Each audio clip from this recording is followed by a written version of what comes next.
ইয়া আব্দুল্লাহ ইত্তাকিল্লাহ, তুমি আল্লাহকে ভয় করো।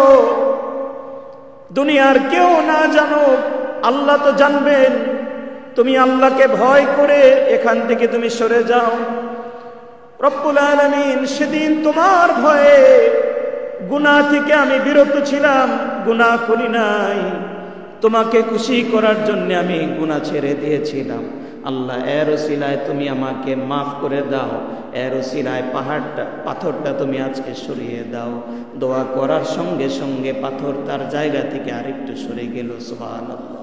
যে আমার বয়ান রেকর্ড হয়, বয়ানগুলো ইউটিউবে যায়, বিভিন্ন মানুষ বয়ান শুনতে চায়, দেখতে চায়, অনেকের আবদারের কারণে। এবং আমি যে বয়ানগুলো আপলোড করে আমার ছাত্র, আমি তাকে বলেছি খবরদার এমন কোনো শিরোনাম দিবে না যে শিরোনামের মধ্যে মিথ্যার ঘ্রাণ পাওয়া যায়, কিংবা আমাকে প্রচার করতে হবে না। আমার নামও যদি কেউ কোনোদিন না জানে, কোনো প্রয়োজন নেই। আমি 13 বছর ধরে জুমা পড়াই, এখনো আমার নাম অনেকে জানে না, কারণ নাম জানানোর প্রয়োজন নেই আমার। আমি যার কথা বলি সে আল্লাহর সঙ্গে আমাদের সম্পর্ক হলেই চলবে, আমাকে চেনার প্রয়োজন নেই। আল্লাহ যেন শুধুমাত্র আল্লাহর জন্যে আমাদেরকে ইবাদত করা, আল্লাহর জন্যে শোনার, আল্লাহর জন্যে বলার তৌফিক দান করেন। আমরা সবাই বলি আমিন।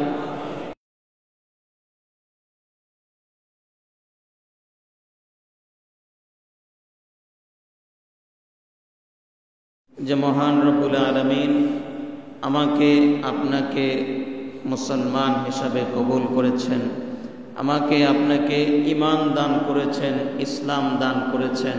আমরা পড়তে পেরেছি লা ইলাহা ইল্লাল্লাহ মুহাম্মাদুর রাসূলুল্লাহ সাল্লাল্লাহু আলাইহি ওয়াসাল্লাম। প্রশংসা জ্ঞাপন করছি সে মহান রব্বুল আলামিনের দরবারে, যিনি আমাদেরকে অত্যন্ত দয়া করে, মায়া করে, ভালোবেসে আকায়ে নামদার তাজদারে মদিনা সরকারে দু আলম নবিয়ুল আম্বিয়া শফিউল মুজনিবিন খাতামুন নবিয়্যিন আফতাবুন নবুওয়াহ রাহমাতুল লিল আলামিন নবী মুহাম্মদুর রাসূলুল্লাহ সাল্লাল্লাহু আলাইহি ওয়াসাল্লামের উম্মত হিসাবে আমাদেরকে কবুল করেছেন। সেজন্য মহান রব্বুল আলামিনের দরবারে শুকরিয়া আদায় করে অন্তরের অন্তঃস্থল থেকে সবাই বলে নিচ্ছি আলহামদুলিল্লাহ। জবান খুলে আরেকবার বলি আলহামদুলিল্লাহ। সবাই পড়ি রব্বানা লাকাল হামদ হামদান কাসীরান তাইয়িবান মুবারাকান ফি। মুহাব্বতের সাথে পড়ছি সুবহানাল্লাহ আলহামদুলিল্লাহ ওয়ালা ইলাহা ইল্লাল্লাহ ওয়াল্লাহু আকবার আল্লাহু আকবার আল্লাহু আকবার। আল্লাহ রাব্বুল আলামিন আমাদের এই জিকিরগুলোকে কবুল করেন। সবাই বলি আমিন। প্যারে হাজরিন, আমরা গত সপ্তাহে শনিবারে ঈদ উল আজহার মধ্য দিয়ে আল্লাহ রাব্বুল আলামিনের বিরাট বড় একটি হুকুম আমরা পালন করেছি। আল্লাহ পাক আমাদেরকে পালন করার মতো তৌফিক দান করেছেন এবং জিলহজের চাঁদ পর্যন্ত আল্লাহ আমাদেরকে হায়াত দিয়েছেন। সেজন্যে আল্লাহর দরবারে আরেকবার শুকরিয়া আদায় করে বলি আলহামদুলিল্লাহ।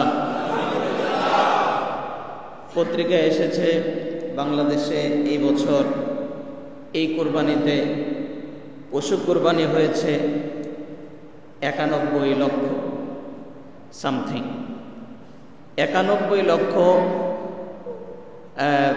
পশু কোরবানি হয়েছে, গরু, ছাগল, মহিষ সহ। কয়টা কোরবানি আল্লাহর দরবারে কবুল হয়েছে? 91 লক্ষ 90 লক্ষ কোরবানির মধ্যে কয়টা কোরবানি আল্লাহর দরবারে কবুল হয়েছে? বাংলাদেশের কোনো মানুষ বুকে হাত দিয়ে কেউ বলতে পারবে না।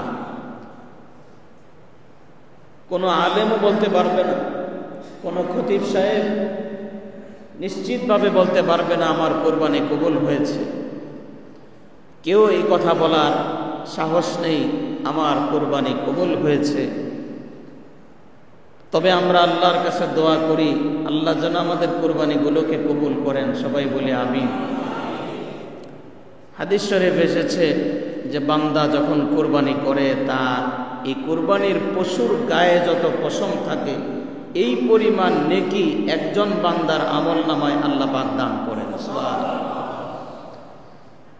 আমরা জানি না কার কোরবানি কবুল হয়েছে। এই উম্মতের জন্য আল্লাহ রাব্বুল আলামিন সহজ করে দিয়েছেন। আগেকার উম্মতের কোরবানি যারটা কবুল হতো তারটা আসমান থেকে আগুন এসে পুড়িয়ে উপরে নিয়ে যেত। যার কোরবানি কবুল হতো না তার কোরবানি নিচে পড়ে থাকত। আশপাশের লোকজন জানতে পারত অমুকের কোরবানি কবুল হয়নি, অমুক এলাকার অমুকের কোরবানি কবুল হয়নি, কয়েক এলাকার মানুষ জানত।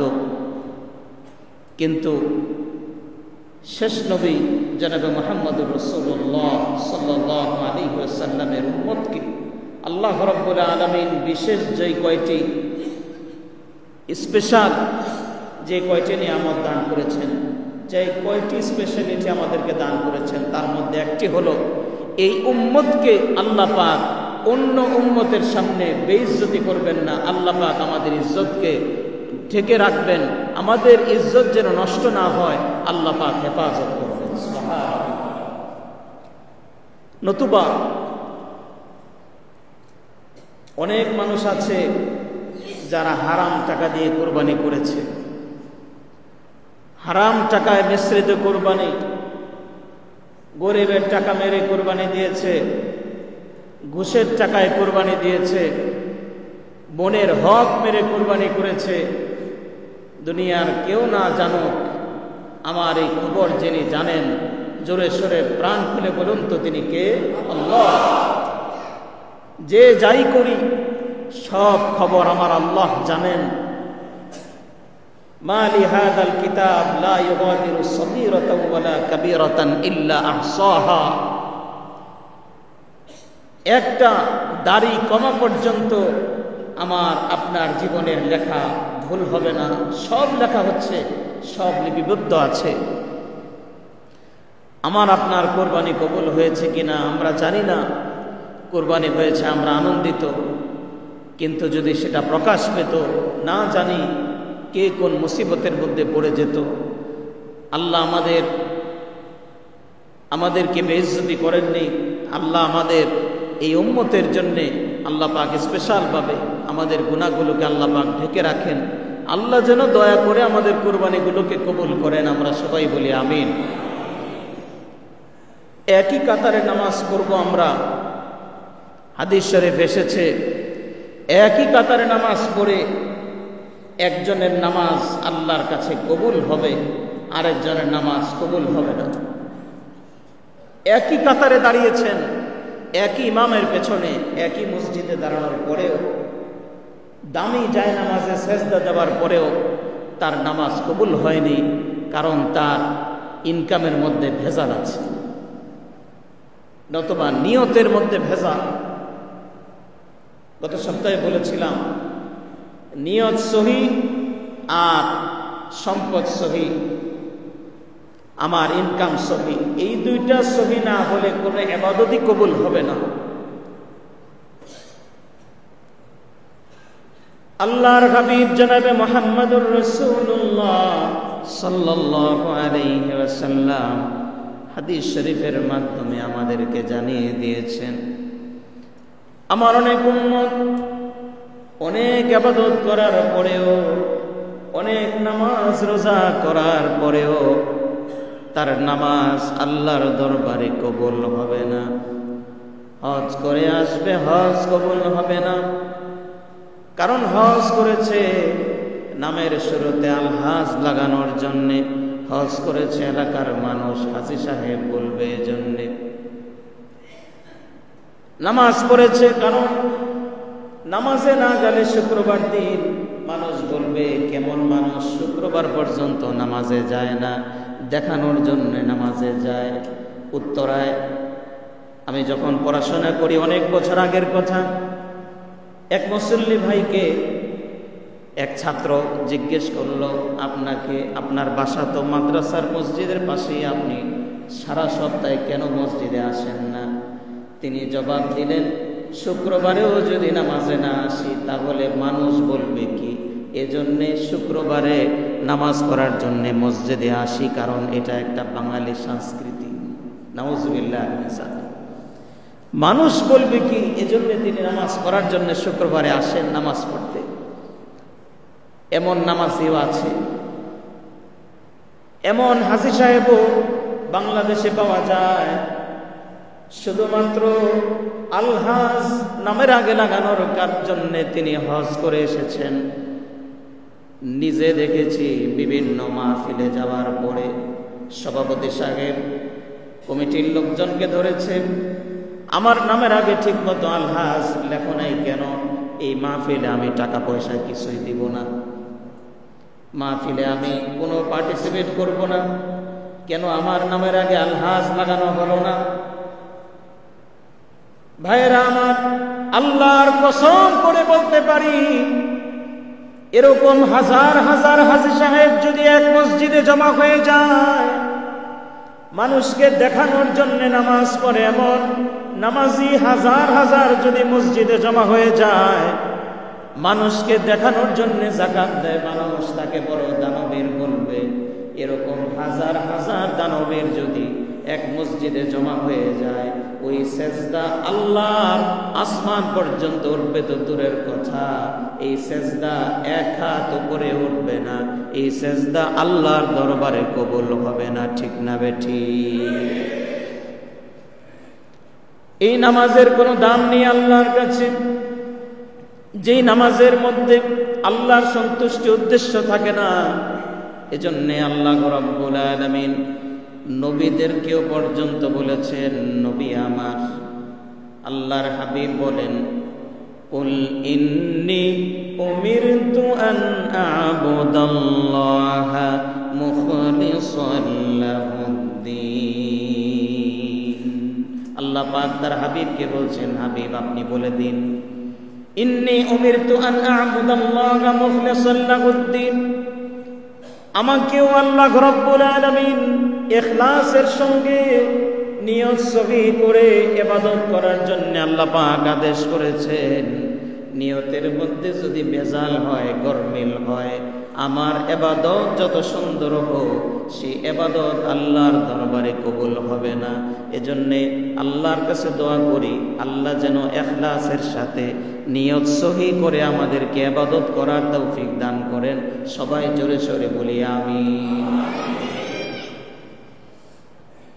ইমাম বুখারী রহমতুল্লাহ আলাইহি বুখারী শরীফে হাজার হাজার হাদিস এনেছেন।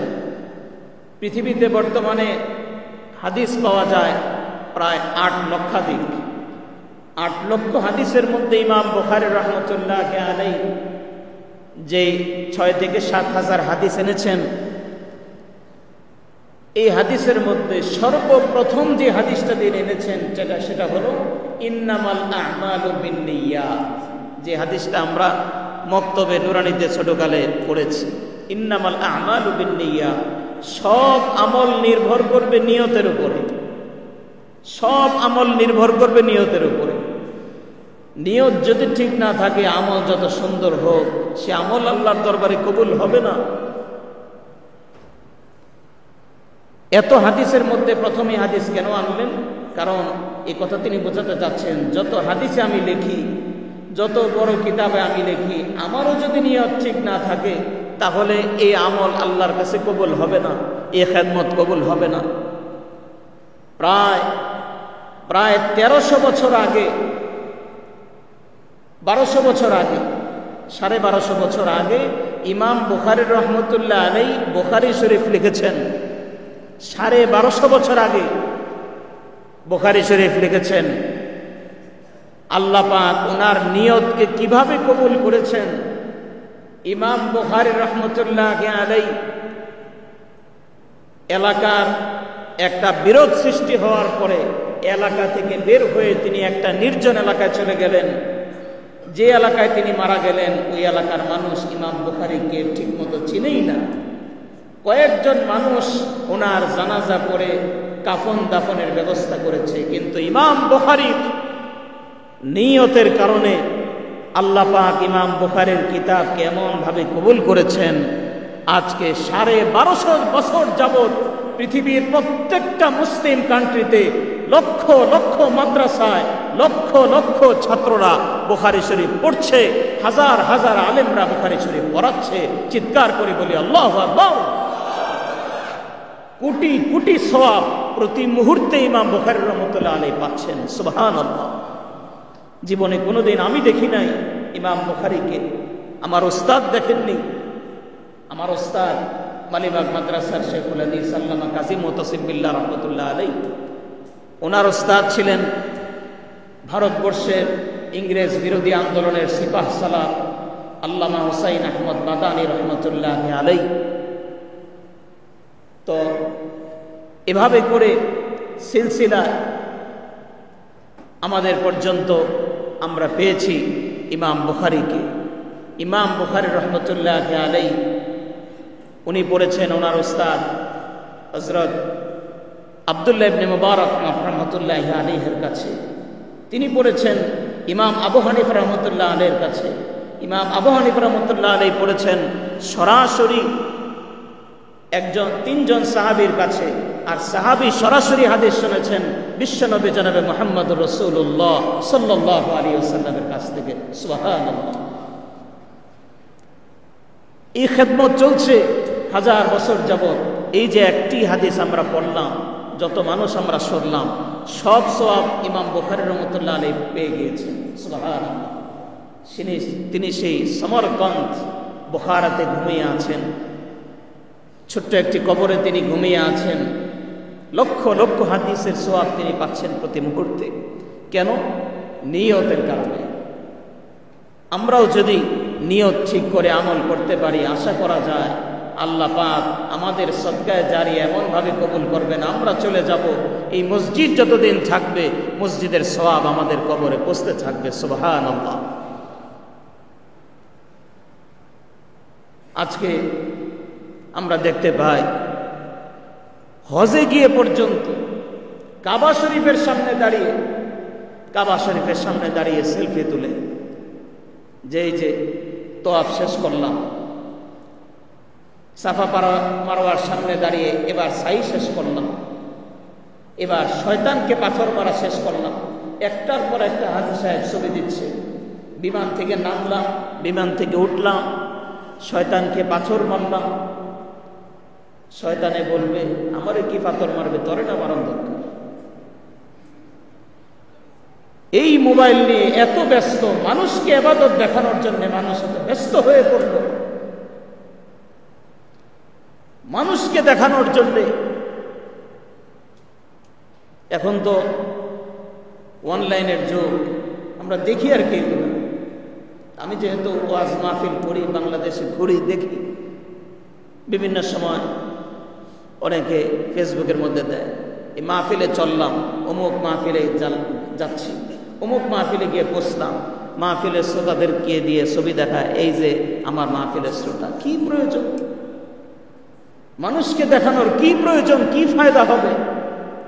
আমি হজে গেলাম, এহরাম করলাম, কাবার সামনে দাঁড়ালাম, এই সেলফি তুললে কি হবে? আমার ফেসবুকবাসীকে জানাইলে কি সওয়াব হবে?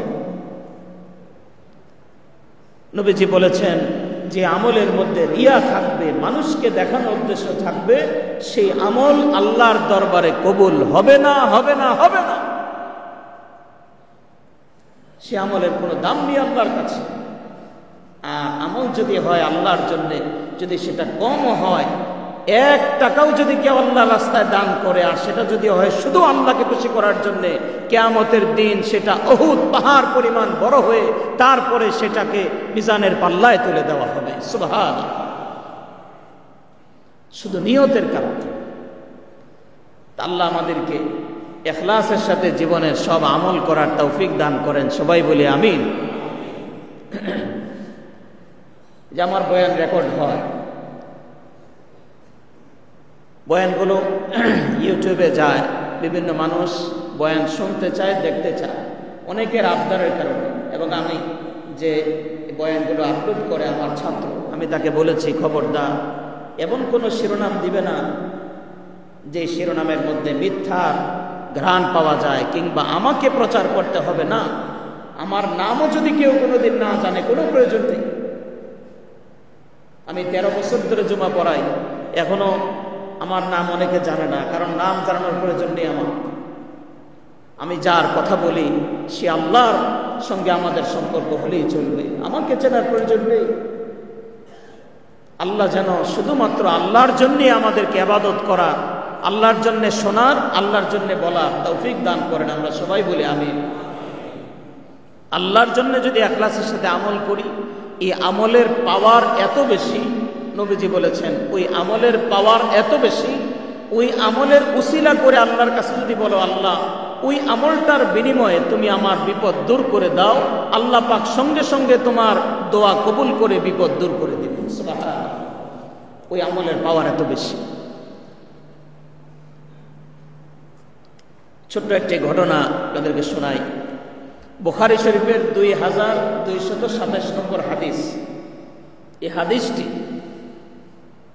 নিয়ত খালেস থাকলে আমলের কি পরিমাণ পাওয়ার হয়, নবীজি এই কথা বোঝানোর জন্যে একটি ঘটনা সাহাবায়ে কেরামকে শুনিয়েছেন। সেই ঘটনাটা আপনাদেরকে শোনাতে চাই। সাহাবায়ে কেরামকে নবীজি ডেকে বললেন, আমার সাহাবীরা তোমরা কি জানো নিয়ত খালেস থাকলে আমল আল্লাহর কাছে কিভাবে কবুল হয়, আমলের পাওয়ার কেমন বেড়ে যায়? সাহাবায়ে কেরাম বললেন, ইয়া রাসূলুল্লাহ আমরা জানি না, আমরা আপনার কাছ থেকে জানতে চাই। নবীজি সাহাবায়ে কেরামকে বললেন, ইনতালাকাত সালাসাতুন মান কানা ক্বাবলাকুম, তোমাদের অনেক আগের 3 জন যুবকের ঘটনা তোমাদেরকে শোনাই। 3 জন বনি ইসরাইলের যুবক, তারা 3 জনই একেবারে ভালো বন্ধুত্ব ছিল 3 জনের মধ্যে। 3 জন মিলে এক জায়গায় যাচ্ছে, যাওয়ার পথে পাহাড়ের পথ ধরে যাচ্ছে। যাওয়ার পরে হঠাৎ করে প্রচন্ড বৃষ্টি নামল। বৃষ্টি নামার পর 3 বন্ধু মিলে বলল, চলো আমরা পাহাড়ের নিচে একটা গর্ত দেখা যায়, গুহা দেখা যায়, এই গুহার মধ্যে কিছুক্ষণ আশ্রয় নেই, বৃষ্টি কমে যাওয়ার পর আমরা বের হয়ে আসব। এই কথা বলে 3 জন এই গুহার ভেতরে আশ্রয় নিল।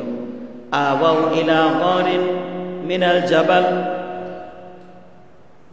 গুহার ভেতরে 3 জন ঢোকার পর বৃষ্টি কমছে না, বৃষ্টি আরো বেড়ে গেল। বৃষ্টি বাড়তে বাড়তে এক সময় পাহাড়ের উপরের বিরাট বড় একটি পাথর পাহাড়ের উপর থেকে গড়াতে গড়াতে যেই গুহার ভেতরে 3 বন্ধু একসঙ্গে বসা, গুহার একেবারে মুখের মধ্যে সে পাথরটা পড়ে যায়। এমন ভাবে পড়ে গেল, গুহার মুখ একেবারে আটকে গেল। এতটুকু জায়গা নেই যেখান থেকে বাইরে দেখা যাবে, ডাক দিলে কেউ শুনবে। হঠাৎ করে গুহার মুখ বন্ধ হয়ে গেল। গুহার মুখ বন্ধ হয়ে যাওয়ার পর 3 বন্ধু মিলে একেবারে তারা নিশ্চিত হয়ে গেল আজকে মৃত্যু ছাড়া আর কোনো উপায় নেই আমাদের, কারণ এখান থেকে ডাক দিলে কেউ শুনবে না। ধাক্কা দিয়ে দেখলো পাথর তার জায়গা থেকে চুল পরিমাণ নড়ানো সম্ভব নয়। এত বড় পাথর আমরা কিভাবে সরাবো? 3 বন্ধু মিলে কান্না শুরু করলো। হঠাৎ করে এক বন্ধু ডাক দিয়ে বলল, আসো আমরা আল্লাহর কাছে দোয়া করি। কি দোয়া করব? এক বন্ধু ডাক দিয়ে বলল, আসো আমরা দোয়া করি, আমাদের জীবনের এমন কোন আমল যদি থেকে থাকে যেই আমলের বিনিময়ে আল্লাহ আমাদেরকে মাফ করবে, এমন কোন আমলের কথা একটু চিন্তা করে দেখি যে আমলটা শুধুমাত্র আল্লাহর জন্য করেছিলাম, আল্লাহর সন্তুষ্টির জন্য করেছিলাম, খালেস নিয়তে করেছিলাম। এমন একটা আমল আমরা চিন্তা করে বের করি, ওই আমলের উসিলা ধরে আল্লাহর কাছে দোয়া করি, হতে পারে এই দোয়ার বিনিময়ে আল্লাহ আমাদেরকে উদ্ধার করবেন। সুবহানাল্লাহ। 3 বন্ধু মিলে হাত তুলল আল্লাহর কাছে, দোয়া করতে করতে একজন হাত তুলে বলল, রব্বুল আলামিন, আয় আল্লাহ, তুমি জানো আমি একজন রাখাল, আমি সারাদিন আমি বকরি চড়াই, আমি সারাদিন বকরি গরু ছাগল চড়াই। সন্ধ্যার সময় বাড়িতে আসার পর আমি গরুর দুধ দোয়ানোর পর কিংবা ছাগলের দুধ দোয়ানোর পর সেই দুধ আমি মা বাবাকে খাওয়াই, মা বাবাকে খাওয়ানোর পর আমার সন্তানকে আমি খাওয়াই। রব্বুল আলামিন, তুমি জানো যাতা লাইলাতিন, এক রাতের ঘটনা, আমি সন্ধ্যার সময়, সব সময় সন্ধ্যা হলে আমি ঘরে ফিরে আসি। একদিন আসতে দেরি হয়ে গেল, বাড়িতে এসে দেখলাম আমার মা বাবা দুইজনই ঘুমিয়ে পড়েছে। ক্ষুধা নিয়ে মা বাবা ঘুমিয়ে পড়েছে, মা বাবার একজনকেও দুধ খাওয়াতে পারিনি। বাড়িতে আসার পর আমি গরুর দুধ দোহন করলাম। দুধ দোহন করার পর দুধ নিয়ে মা বাবার মাথার সামনে গিয়ে দাঁড়ালাম। দেখি মা বাবা দুইজন বিভোর ঘুমে অচেতন হয়ে আছে। ডাক দিলে মার কষ্ট হবে, বাবার কষ্ট হবে। রব্বুল আলামিন, তুমি জানো সেদিন সন্তানগুলো আমার ক্ষুধার্ত, বারবার আমার কাছে দুধ চাচ্ছিল খাওয়ার জন্যে। কিন্তু রব্বুল আলামিন, আমি জানি আমার মাকে খাওয়ালে তুমি খুশি হবে, এজন্য আমি নিয়ত করেছিলাম সেদিন যতক্ষণ পর্যন্ত মা বাবা দুধ না খাবে ততক্ষণ পর্যন্ত সন্তানকে আমি দুধ খাওয়াবো না। সুবহানাল্লাহ। সন্তানগুলো আমার পায়ে ধরে বসেছিল, কিন্তু শেষ রাত পর্যন্ত মা এবং বাবা যতক্ষণ পর্যন্ত ঘুম থেকে ওঠে নাই, আমি আমার মা বাবাকে দুধ না খাওয়াইয়া সন্তানকে আমি দুধ খাওয়াই নাই। আমি আমার মা বাবাকে এত মহব্বত করেছি রব্বুল আলামিন। শেষ রাতে মা বাবা ওঠার পরে মা বাবাকে দুধ খাওয়ালাম, এরপরে সন্তানদেরকে খাওয়ালাম। আয় আল্লাহ, সেদিনের সেই ঘটনা, আমি যে সেই ঘটনা ঘটিয়েছিলাম সেটা শুধুমাত্র তোমাকে খুশি করার জন্য করেছি, দুনিয়ার কেউ দেখে নাই, শুধু তোমাকে খুশি করার জন্য। আয় আল্লাহ, সেদিনের সে আমল যদি তুমি কবুল করে থাকো, এর উসিলায় পাথরটা তুমি আমাদের সামনে থেকে সরিয়ে দাও। আল্লাহুম্মা ফাররিজ আন্না ফারজাতান। দোয়া করে হাত নামানোর সঙ্গে সঙ্গে তাকিয়ে দেখে পাথর তার জায়গা থেকে সামান্য পরিমাণ সরে গিয়েছে। সুবহানাল্লাহ। পাথর সরে গেছে, দোয়া সরাসরি কবুল। বের হওয়ার চেষ্টা করে দেখে বের হওয়া যায় না, সামান্য একটু হাত বের হয়, কিন্তু এত বড় পাথর কোনোভাবেই নাড়ানো সম্ভব নয়। দ্বিতীয় জন এবার হাত তুলে বলল, রব্বুল আলামিন, নিশ্চয়ই তুমি জানো একদিন আমার চাচাতো বোন, যার সঙ্গে আমি খারাপ কাজ করার নিয়ত করেছিলাম, আমি আমার চাচার বাড়িতে গিয়ে যখন দেখলাম বাড়িতে কেউ নেই, চাচাতো বোনের সঙ্গে খারাপ কাজ করার জন্যে আমি যখন তার কাছে গেলাম, আমার বোনটা ছিল পবিত্র, সে আমাকে বারণ করলো। আমি তার হাতে কিছু টাকা দিলাম, টাকা দিয়ে খারাপ কাজের জন্য তাকে যখন আমি রাজি করানোর জন্য চেষ্টা করলাম, আমি তার সঙ্গে জোর করছিলাম খারাপ কাজ করার জন্য। ঠিক সেই মুহূর্তে আমার বোন আমাকে বলেছিল, ইয়া আব্দুল্লাহ ইত্তাকিল্লাহ, তুমি আল্লাহকে ভয় করো, দুনিয়ার কেউ না জানুক, আল্লাহ তো জানবেন। তুমি আল্লাহকে ভয় করে এখান থেকে তুমি সরে যাও। রব্বুল আলামিন, সেদিন তোমার ভয়ে গুনাহ থেকে আমি বিরত ছিলাম, গুনাহ করি নাই। তোমাকে খুশি করার জন্য আমি গুনাহ ছেড়ে দিয়েছিলাম। আল্লাহ এর ওসিলায় তুমি আমাকে মাফ করে দাও, এর ওসিলায় পাথরটা তুমি আজকে সরিয়ে দাও। দোয়া করার সঙ্গে সঙ্গে পাথর তার জায়গা থেকে আরেকটু সরে গেল। সুবহানাল্লাহ। তৃতীয় ব্যক্তি দোয়া করলো, রব্বুল আলামিন, আয় আল্লাহ, আমার খেতে কাজ করত কিছু মনি, কিছু দিন মজুর আমার খেতে কাজ করত, সবার বিল আমি পরিশোধ করেছিলাম, একজনের টাকা বাকি ছিল, তাদেরকে আমি মজুরি হিসাবে কিছু গম দিতাম, একজনের গম দিতে পারিনি, সে চলে গিয়েছিল। সেই গম আমি রেখে দিয়ে গমের দাম যখন বাড়লো, এটা দিয়ে একটা বাছুর কিনলাম। সেই বাছুরের মধ্যে বরকত হলো, বাছুর থেকে কয়েকটা গরু হলো, সেখান থেকে এত বরকত হলো যে বিরাট বড় একটা গরুর পাল হয়ে গিয়েছে। সুবহানাল্লাহ। সেখান থেকে একটা গরু বিক্রি করে আরেকটা গোলাম কিনে সেখানে রাখাল হিসাবে তাকে নিযুক্ত করলাম।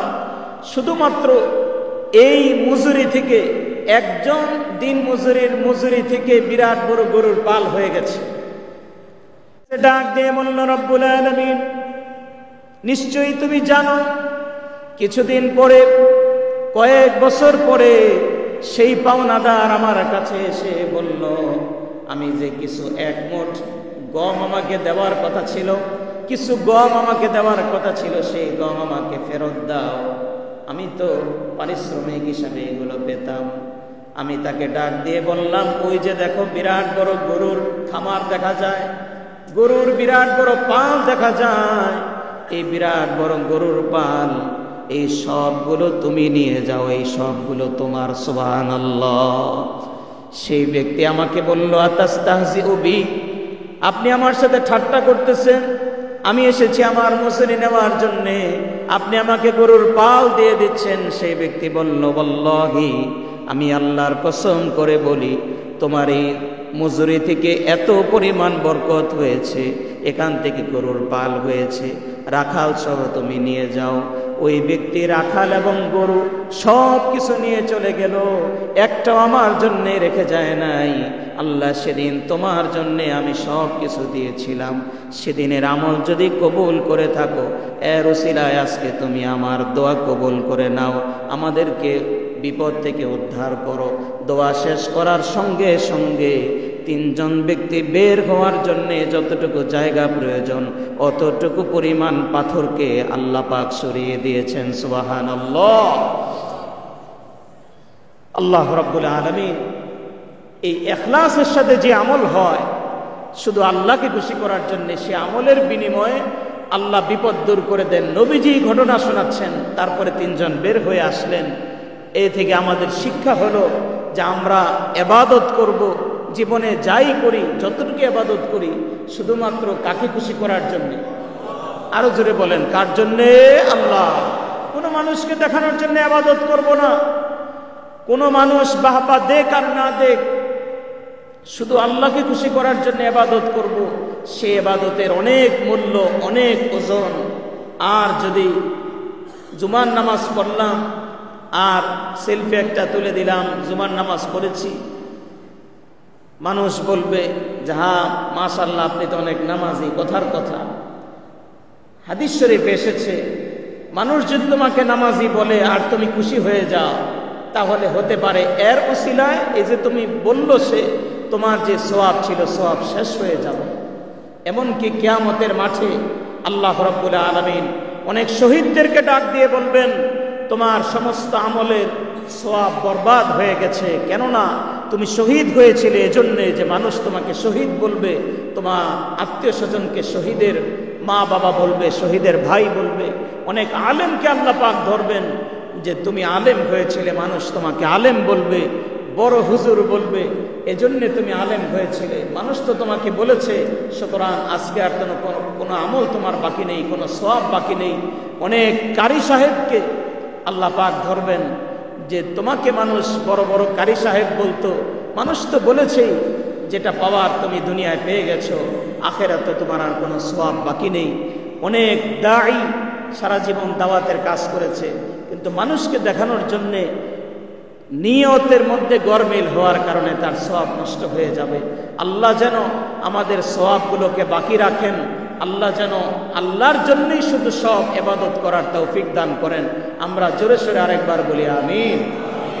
প্যারে হাজরিন, আজকে এই পর্যন্ত আলোচনা। আগামী জুমা ইনশাআল্লাহ, আগামী জুমায় কোরআনে কারীমের একটি গুরুত্বপূর্ণ সূরা, সূরা 3-এর তাফসীর আপনাদেরকে শোনাবো। আল্লাহ যদি তৌফিক দান করেন আপনারা আগে আগে চলে আসার চেষ্টা করবেন। আগামী সপ্তাহে সূরা 3-এর তাফসীর আলোচনা হবে, আল্লাহ যদি তৌফিক দান করেন। আমিন।